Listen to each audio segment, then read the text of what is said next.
Hospital ng Santa Maria. Kadahilanan mayroon pong isinugod akong pasahero na narito po sa kinakailangan sa ospital.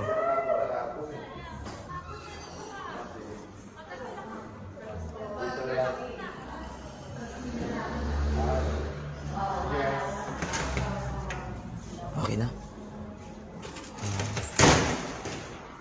Saan daw ang ating sunod na pupuntahan?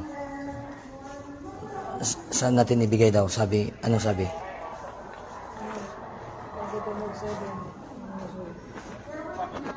Pero iniwan na yung doon para ma-examine. Sige. Tapos babalik tayo sa holding area.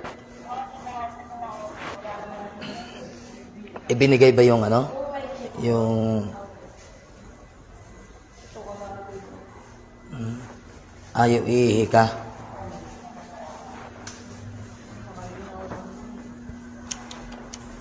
Antayin mo lang.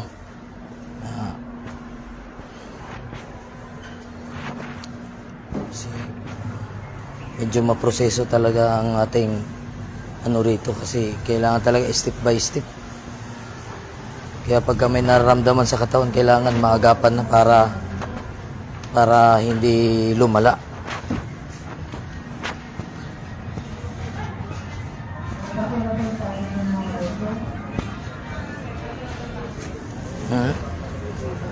Yung resibo?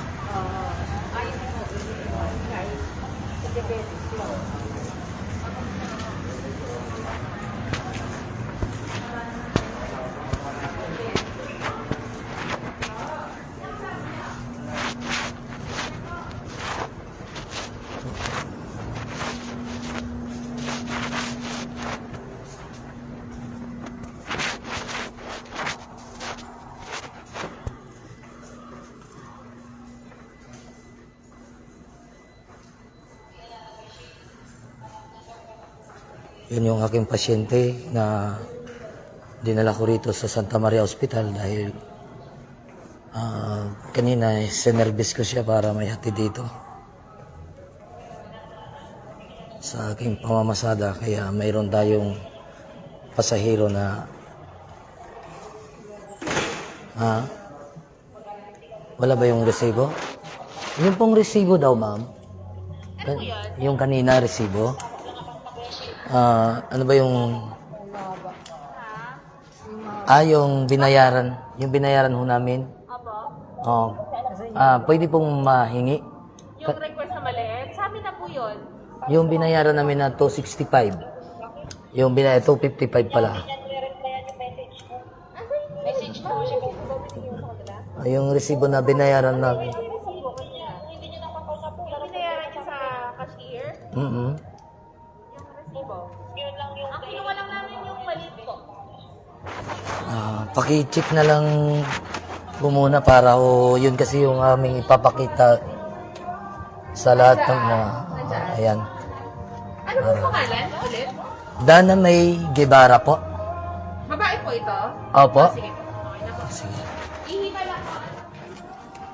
Tapos pagkatapos umihi, babalik na po kami rito. Wala pa ihi. Pagkatapos umihi, nung pasyente, babalik na Dadalhin po kami. dito yung Okay. Tapos hihintayin niyo po yung resulta. Pagka mayroon ng resulta, papakita niyo ulit dun sa mga nurses po.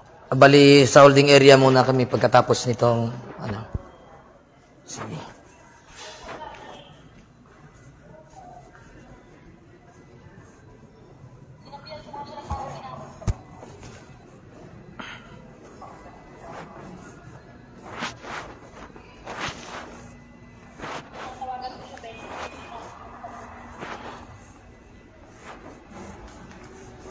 Kaya mo pa bang pumunta dun sa CR?